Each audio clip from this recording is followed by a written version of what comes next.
Hi, good morning, and welcome to the ZP vlog and podcast. So, we do this every Sunday at 8 a.m. London time, and it's really just a wrap up from the news for this week.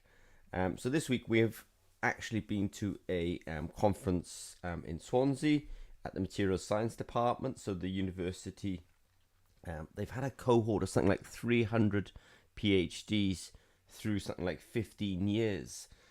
So, by anyone's standards, that's, it's a lot of people being trained to a advanced degree. So we went to that conference, and it's really, as I say, it's materials science. They're very interested in steel and corrosion. They're actually quite near a company called Tata Steel. So Tata Steel is about 8,000 people. 6,000 people are employed in South Wales, and then 2,000 other people across the United Kingdom. So we did go to that conference. It's very interesting because it did have, it has a very academic side to it, and it has a very kind of, commercial feel to it. So great conference, and that's where we went this week, which I think in some ways does play into some of the other things that we've put out there this week.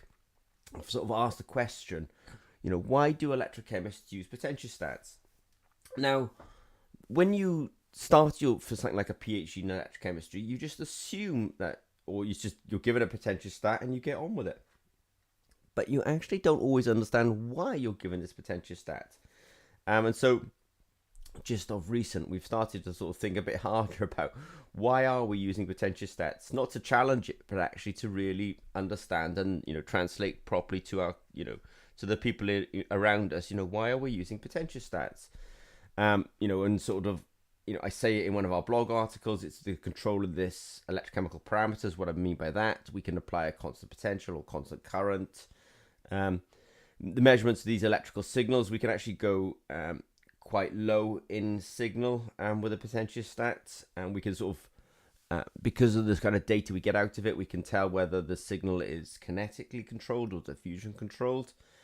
A sort of versatility and flexibility, you can use this in the study of things like cyclic voltammetry and differential pulse voltammetry. I think that's one of the deciding factors of a potentiostat, because a potentiostat actually comes with software then that allows you to do quite unusual waveforms. It does have this data acquisition and data processing capabilities. Again, that's really a sort of software feature. But I think very usefully is actually reproducibility and precision. So if you follow our YouTube channel, we will put a video out there this week. I just want to say a good morning to Saran. Saran, there's lots of good stuff here for you today. So for me, it's this reproducibility and precision that a potentiostat really allows us to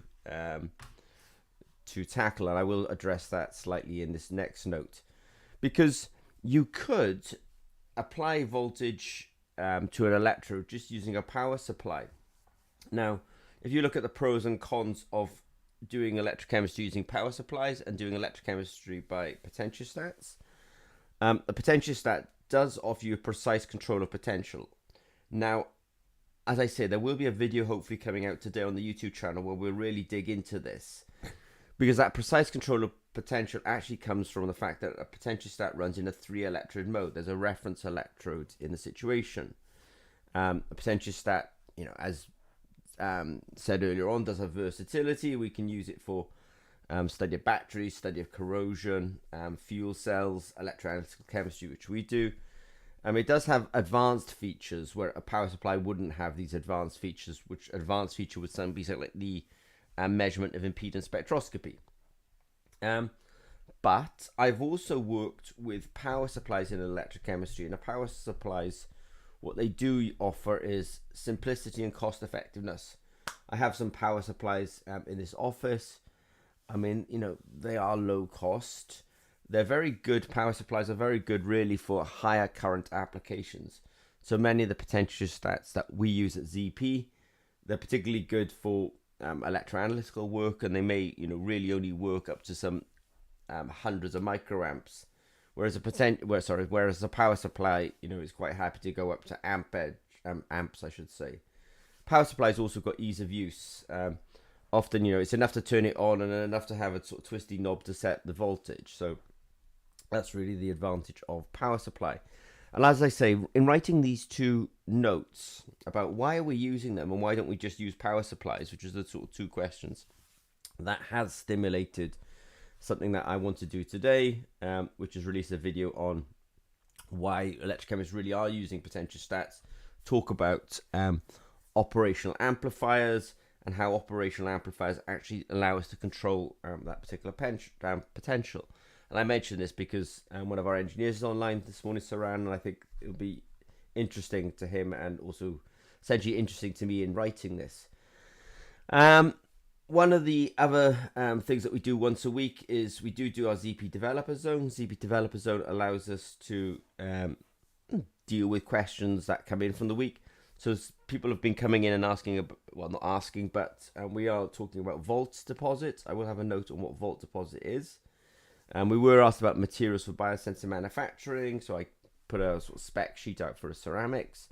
Electronics for gas sensors. I did talk about how we're transitioning at ZP from a set of electronics that we historically have used to a new set of electronics. We're probably on about Gen 4 of our electronics at ZP.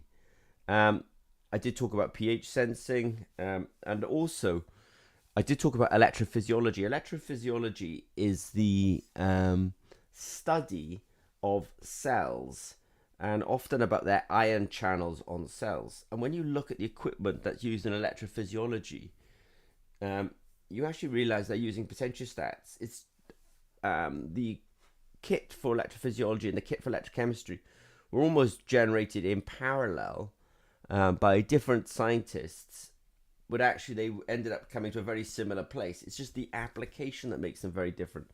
And so we were asked, can I use a potentiostat for electrophysiology? And the quick answer is yes, you could. Question number 6 was about 510K, which allowed us to talk about one of the routes to market in the US. If you can find an equivalent product and show equivalence in terms of your performance, you can argue with the FDA that you can have what's called a 510K clearance. And then the last thing that we've put out there this week in terms of information is we did talk about microvolume electrochemistry. So I'll sort of dig into that a little bit deeper. Microvolume electrochemistry for us at ZP is really why, when people are doing things like electrocatalysis or electrosynthesis, more of these sort of synthetic applications, maybe flow cells, flow batteries, why are they doing it at such large volume? When I say such large volume, these are not necessarily large volumes, but 5 mils, 50 mils, 500 milliliters. Typically, I would say that a lot of electrochemistry experiments that people are doing in the lab, they're generally doing it about 50 mils, which they think is quite small scale, but it could actually have been smaller. Now at ZP, we obviously have a whole range of sort of screen printed electrodes. When we're typically using those, it might be like 50 milliliters that we're using to do the experiment on.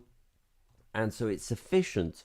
If I was screening a new synthesis or new catalysis material, it would have been sufficient to have actually done it on 50 microliters.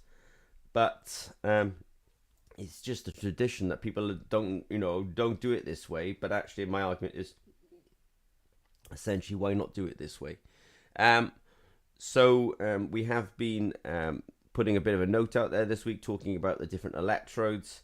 And I suppose this does feed into something that we do call sort of Volt deposit, which is a robotic system that we sell, which is really an integration between robotics and potentiostats. And it allows us to do parallel reactions or experiments, should I say, on these electrodes, these screen printed electrode systems from ZP. And because we have this robot that kind of has this XZ direction, we were able to go from solution to solution. And I think once upon a time, people used to think that sort of labor was low cost in academia, that you could just have, some students in the lab. But I think that's not the case. The competition for students is higher than ever. There is actually a sort of slowing down in the growth rate globally, and actually people's time will become more and more valuable. And so this Volt deposit, where we're actually automating a lot of the manual work that otherwise happens in electrochemistry and experiments, I think is actually really part of the future. And the fact that this Vault Deposit kind of has an AI brain behind it, so it can sort of develop some of the thinking for itself, I think is very powerful. So it's been a week where we've been at material sciences conferences. It's been a week where we've sort of discussed why we need potentiostats, or why do we have potentiostats? Why do we not use power supplies? I think that's going to prompt quite a useful video that will come out today from ZP.